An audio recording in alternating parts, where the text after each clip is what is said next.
All right, Dr. Radelat, now that we've introduced yourselves to the jury and the court, I would like to get into the case. First, before we get into the surgery that brought us to this courtroom, I want to talk about these sutures that were used in this procedure. Are you familiar with the polypropylene? Oh, before I get into that, can you tell me generally what sutures are and their use in surgical procedures? Yes, sutures are a string-like material that are used to secure an organ into somebody's body. In this case, is what it was used for. They can also be used to repair a wound that's open. And they're just a device that's used to hold tissue together so that it can heal properly. And are you familiar with polypropylene monofilament sutures, such as these sutures that were used in this case? I am. Can you tell me a description of specifically the polypropylene monofilament sutures? Yeah, the polypropylene monofilament sutures are very widely used, and they're widely used because they're an extremely durable suture. They have a very high tensile strength, so they're not likely to just break spontaneously, and they're very commonplace in modern surgeries. When there is a weakness in the suture, monofilament suggests there's one filament. Am I correct in saying that? Yes, you are. So would I be wrong to assume that if there is a weakness at a point, that it will just snap because it is one filament? Or is that an incorrect view? I would say that's largely correct. The difference between the monofilament and a polyfilament, which is more than one little strand connecting the sutures, is that a polyfilament can have a few little fractures, but the other ones will remain intact, whereas if the microfilament suture encounters an error, the entire strand is more likely to break. And you said that the general perception of these sutures in the medical community is favorable. It is. Yes. So can you talk a little bit more about the characteristics of these sutures specifically that make them so favorable? I know you mentioned the tensile strength. Is that primarily the reason they're favorable in the community? That's likely the primary reason, yes. In terms of handling, they're easy to use and apply. And because of their nature as a monofilament, it's easier to detect errors when they occur in the suture before you implement it. In your opinion, if polypropylene sutures such as these are used properly, will they fail? No. What could cause polypropylene suture material to fail? Well, you'd be looking at a variety of possible causes. You can have an error in the manufacturing process. So this is pretty blatantly just while the suture is being made, something goes wrong. You can have an error in terms of how it's handled by nurses or stored at the hospital. Or you can have an error during the actual surgery in which the suture is damaged by being cut with a scalpel. It's called nicking, being burned, or just being tied improperly when it's knotted at the end of the surgery. You mentioned improper manufacturing with it, which I think you explained fairly well. I want to expand a little bit more on improper use before surgery. So can you explain a little bit more about what would cause a failure from the moment that the manufacturer delivers these sutures to the hospital from the point that they are used in a surgical procedure? Absolutely. So the sutures are likely stored in a hospital storage room. And so in that storage room itself, they could be damaged if they are crushed by something. They have an expiration date on them. If they are in that storage room past their expiration date, they are no longer safe to use. Outside of storage, when they actually go to be used in a surgery, they're being handled by hospital staff during that entire time. And the nursing staff specifically will handle them right before the surgery, where they test the sutures and prep them for the surgeon to use them. Now moving on to a failure in the surgical procedure itself. You mentioned nicking and a couple other causes. Can you describe those in a little bit more detail? Yes, so I mentioned nicking is accidentally cutting the suture with a scalpel. That'll weaken the material. The scalpel can, or the suture can also be burned, so they like to use a device called a cauterizer in surgeries. That's to help stop bleeding that occurs in the patient during the surgery. If that cauterizer is used in a way in which it comes into contact with the suture, that can weaken the suture as well. It can also be improperly knotted. So during the surgery, the surgeons will secure the sutures with knots after tying them into the patient. And so if these knots are not tied properly, they can come undone after the surgery. And that knotting, improper knotting, how easy is that to do? Is that something that is commonplace? No, it is not commonplace to take propofol. So it is the standard of care generally to ensure that those knots are in place to retain integrity. Yes, it is. Moving on.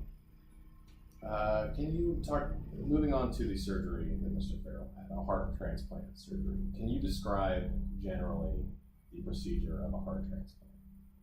Yes, so the primary first step is to locate a donor heart, remove the current heart of the patient, and then the new heart is installed into the patient via a process called aortic anastomosis. And throughout this process, the donor heart is going to be sutured into the cavity left by the patient's original heart. You mentioned aortic anastomosis. Now that is just simply the process of attaching the heart to the recipient through the sutures. Yes, it the is. actual suturing process. Yes. What would you say during this aortic anastomosis is the most important thing for a surgeon to keep in mind? The most important thing for a surgeon to keep in mind is to install the sutures properly to ensure that the heart is going to be connected as it needs to be.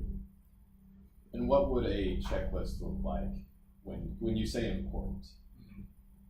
What should go through a surgeon's mind when properly placing the sutures in a patient to attach the heart? Well, you should be looking out for the common errors that would cause a suture failure. You want to make sure you don't hit the suture with your scalpel. You want to make sure you don't burn the suture. You need to make sure the knots are tied properly and securely. You also want to keep an eye on the tissue itself that the sutures are being installed in to make sure they aren't about to tear. And all of those things you mentioned, the nicking, the burning, those are things that are avoidable when you are a heart surgeon of the caliber of yourself or a general heart surgeon, that's correct. Yes, those are things we would expect a surgeon to avoid during surgery. In looking at this case, in your opinion, what is the most probable cause of suture failure? I think the most likely cause is that the surgeon failed to properly knot the material at the end of the surgery. And why did you come to that conclusion? During the third operation, this is after the suture tear happened and the patient was reopened, there was no knot noticed by either the surgeon, secondary surgeon in the case, or even post-op when the new suture was repaired. These knots don't just magically come undone, therefore if there was not a knot, then it was likely tied in properly to begin with. And you think that evidence of the knot coming undone, or that no knot was seen during that third operation, outweighs any other causes that you saw? I think it makes it the most likely cause. I want to talk a little bit about Dr. Madden himself on the day of the surgery. For a cardiovascular surgeon, how would you state the importance of proper rest? It is critically important. These are very long surgeries. These surgeries require your utmost attention throughout the entire process. So it's very important to be tentative and focused during the entire operation. And what would happen hypothetically if a surgeon did not have adequate rest prior to a surgery such as a heart transplant procedure? If you fail to have adequate rest, then you're not going to be as attentive as you need to be, and that can lead to any of the errors that we mentioned previously, which require you to be very focused on the surgery. Hypothetically, again, would staying up till 1 a.m. the night before and arriving at work at 6:30 a.m. the same morning suggest a potential for excessive fatigue in a surgeon? I would be concerned about it, yes. Some amount of stress certainly comes with being a cardiovascular surgeon. But at what point does too much stress impact the surgeon? Well, surgeons certainly deal with a certain amount of stress generally. However, if it gets to the point where to others it is visible that you are under a special level of duress, then you'd be concerned about that surgeon's ability to stay focused on the surgery during the entire operation. And should a surgeon be mindful of his stress and fatigue levels and be aware of when it is appropriate to recuse himself from a surgical procedure when appropriate? Yes, absolutely. In your opinion, was Dr. Madden exhibiting signs of fatigue and stress on the day of Mr. Farrell's heart transplant procedure? Yes, based on our review of the record, it seems he was. And what in the record makes you come to that conclusion? We have the testimony of third parties who were unaware of any situation in Mr. Farrell's life that could have been causing his stress, yet were still able to visibly detect the stress that he was exhibiting. In your opinion, was Dr. Ben unfit to perform Mr. Farrell's heart transplant procedure due to fatigue and stress on the Yes. day of that procedure? Yes, I believe he was. Before we wrap up, I would like to talk a little bit about Mr. Farrell himself and his health. Mr. Farrell was obviously sick enough to require a heart transplant. That is not in dispute. His heart was in need of replacement. In your opinion, though, if the sutures had not failed, what would his quality of life have looked like, assuming a successful surgery? With a successful surgery, I would have expected him to have a very productive life, expecting him to live at least 20 more years productively. And what do you base that opinion on primarily? Primarily based on my review of his medical record. With regard to the heart transplant surgery, something you look out for in a patient is the capability of their other organs. All of their other organs have to be properly functioning for the surgery to be a reasonable prospect. And so once you get the good heart in there, the entire body should be operating at a level that's very sustainable for a long time. Thank you, doctor. No further questions.